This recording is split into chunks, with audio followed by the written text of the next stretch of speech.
ఈ ఉదయకాలపు వేళ వాక్యాన్ని వింటున్న మీకంతా నా హృదయపూర్వకమైన వందనాలు, దేవునికి స్తోత్రాలు. హల్లెలూయా. బైబిల్ గ్రంథాన్ని తెరిచి యోబు గ్రంథం 11వ అధ్యాయం 15వ వాక్యాన్ని చదువుతారు. యోబు గ్రంథం 11వ అధ్యాయం 15వ వాక్యాన్ని చదువుతారు.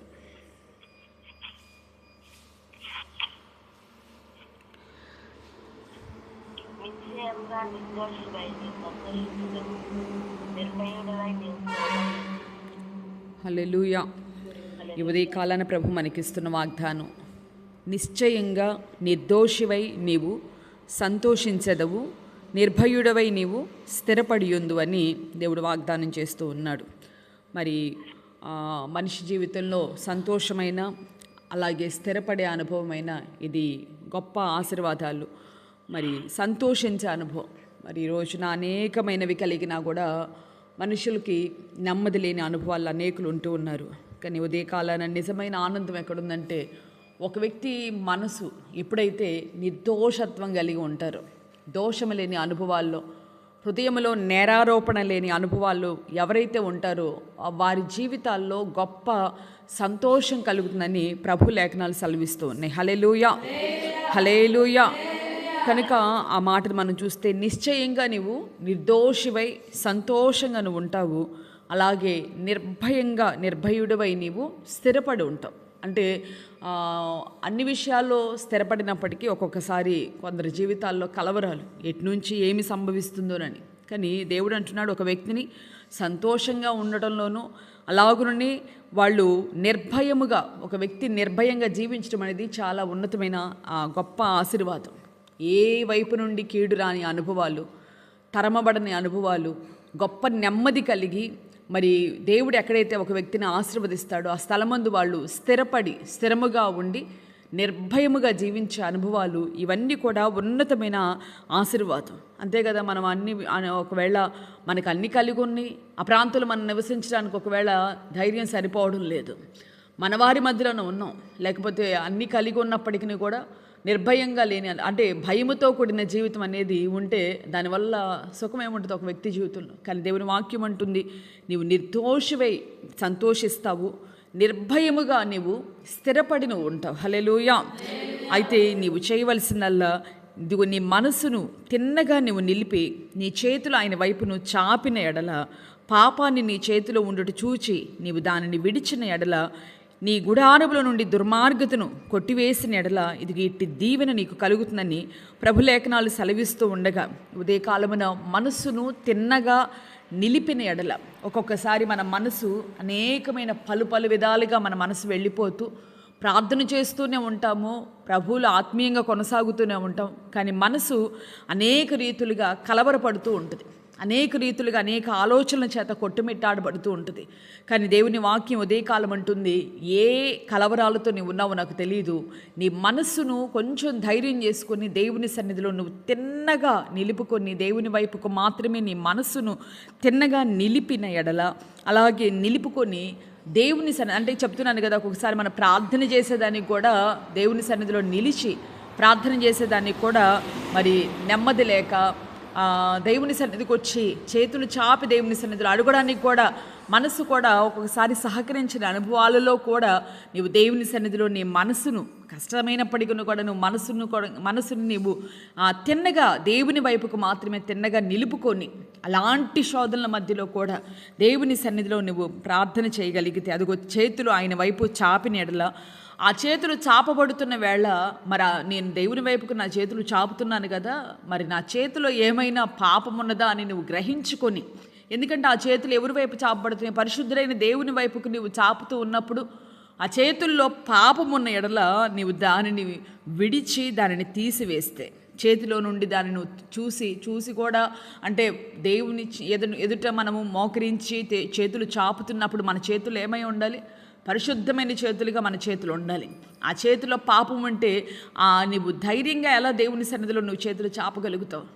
నీ చేతిలో పాపం ఉన్నప్పుడు ఆ పాపాన్ని నువ్వు తీసివేసి, నీ గుడారములో ఏదైనా దుర్మార్గత ఉంటే, గుడారం అంటే మన కుటుంబమే కావచ్చు, ప్రత్యేకంగా మన హృదయం అనే ఈ గుడారములో, అంటే ప్రార్థనలు చేస్తున్నాము, ఆ ప్రార్థన చేసే క్రమంలో ఇటు అనుభవాలు, మన చేతిలో పాపం ఉంటే దాన్ని తీసివేసుకొని మన గుడారమని ఈ గుడారంలో దుర్మార్గత ఏదైనా ఉంటే దానిని సంపూర్ణంగా, ఎందుకంటే ఈ సంవత్సరాంతంలో మనం ఉన్నాము, నూతన సంవత్సరపు దీవెనలు తప్పనిసరిగా ఎన్నో ఆశలతో చాలామంది 2026 కొరకు ఎదురు చూస్తూ ఉన్నాం. ఈ సంవత్సరంలో ఎన్నో ఆటంకాలు అవన్నీ కూడా కొట్టివేయబడాలి. రాబోయే సంవత్సరం తప్పనిసరిగా చాలామంది చెప్తున్న మాట, ఈ 2025 లాంటి సంవత్సరాన్ని మేము ఎప్పుడు చూడలేదు, చాలా కఠినంగా అనిపిస్తూ ఉంది. మరి రాబోతున్న సంవత్సరమైన మా వ్యక్తిగత జీవితాల్లో ప్రతి ఒక్కరు కూడా ఆశిస్తూ నూతన సంవత్సరం కొరకు మనం ఎదురు చూస్తున్నాం. తప్పనిసరిగా ఇలాంటి కన్నీళ్లు రాబోతున్న సంవత్సరం మన జీవితంలో ఉండకూడదని, అలాంటి నీవు రాబోతున్న సంవత్సరం గొప్ప దీవెనను పొందుకోవాలని ఒక దైవ సేవకురాలుగా కూడా నేను ఆశిస్తూ, అలాగే దేవుడు కూడా నీ యందు అలాంటి మనసు కలిగిన వాడే రానున్న దినాల్లో రాబోయే సంవత్సరం నూతన దీవెన పొందాలి అని అంటే ఇది ఇలాంటి అనుభవాలు. ఈ నూతన సంవత్సరానికి వెళ్లే ముందు కొన్నిటిని మనం తీసివేసుకోవాలి. ఆ తీసివేసుకునే క్రమంలో ప్రత్యేకంగా ఈ ఉదయకాలం పరిశుద్ధాత్మ నీతో చెప్తున్నాడు, ప్రార్థన చేస్తున్నావు, స్తుతిస్తున్నావు, మంచిదే. నీ చేతులు ఎలా ఉన్నాయి? నీ చేతుల్లో పాపం ఉన్నదా?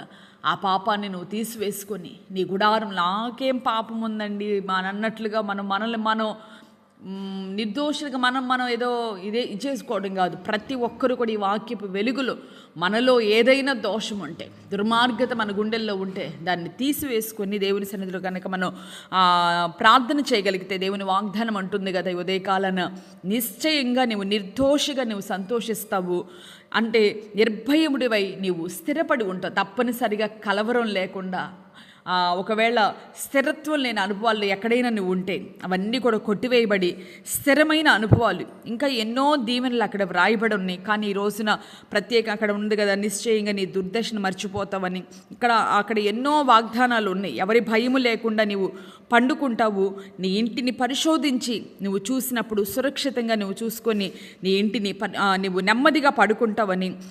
అలాగా అన్నీ కూడా చాలా వాగ్దానాలు ఉన్నప్పటికీ ఈ ఉదయకాలం దేవుడు నీకు ఇస్తున్న మాట, నీవు నిర్భయుడిగా స్థిరపడి నువ్వు ఉంటావు. అలాగే నిశ్చయంగా నీవు నిర్దోషివై, ఈ మాట నాకు చాలా నచ్చింది. నిశ్చయంగా నీవు నిర్దోషివై నీవు సంతోషిస్తావు. దోషము లేని అనుభవాలు ఎప్పుడైతే గుండెల్లో మనకి ఎలాంటి నేరారోపణ ఉండదో, ఎవరైనా ఏమైనా చేస్తారో, లేకపోతే ప్రత్యేకంగా దేవుడే మనల్ని చూసి నీవు నిర్దోషివి అని గనక ఆయన మనల్ని అంగీకరిస్తే ఇక అంతకంటే సంతోషం మన గుండెకి ఇంకేం కావాలి? ఆయన సన్నిధిలో మనం నిలిచున్నప్పుడు, మన హృదయము నిర్దోషంగా ఆయన సన్నిధిలో మనం నిలబడినప్పుడు దేవుడు మనల్ని చూసి నీలో ఎలాంటి దోషము లేదు. అదిగో ఆ నతనీయుల గురించి కూడా దేవుడు అంటాడు కదా, ఇతని ఆత్మలో కపటము లేనివాడు ఇతను. ఎలాంటి వాడు ఇతను? ఆత్మలో కపటము లేనివాడు. నిజంగా ఇలాంటి చక్కటి సాక్ష్యం మన ప్రభు ద్వారా మనం పొందుకోవాలి. ఆత్మలో కపటము లేని అనుభవాలు నిశ్చయంగా దేవుడు మనల్ని చూసినప్పుడు, ఎందుకంటే మనకి తెలుసు, బాగా వాక్యం తెలుసు, కానీ మనం ఆచరించగానే వాక్యం బాగా తెలుసు. ఏంటది? మనుషులు పై రూపాన్ని చూస్తారు, దేవుడు హృదయ అంతర్భాగాలని చూస్తాడు. హృదయం కాదు, హృదయం యొక్క అంతర్భాగాల్లో ఏముందో అని ఆయన చూసే దేవుడు. కనుక ఉదయ కాలమున మరి అలాంటి దేవుని సన్నిధిలో మనము మోకరించి ప్రార్థిస్తూ ఉన్నప్పుడు ప్రభు ద్వారా నీవు దీవించబడి రానున్న ముందున్న రోజులు మరింత సంతోషకరమైన దినాలను అనుభవించాలి అని అంటే తప్పనిసరిగా ఇది ఎలాంటి ప్రార్థన అనుభవం మనం నేర్చుకోవాలి. ఎలాంటి ప్రార్థన?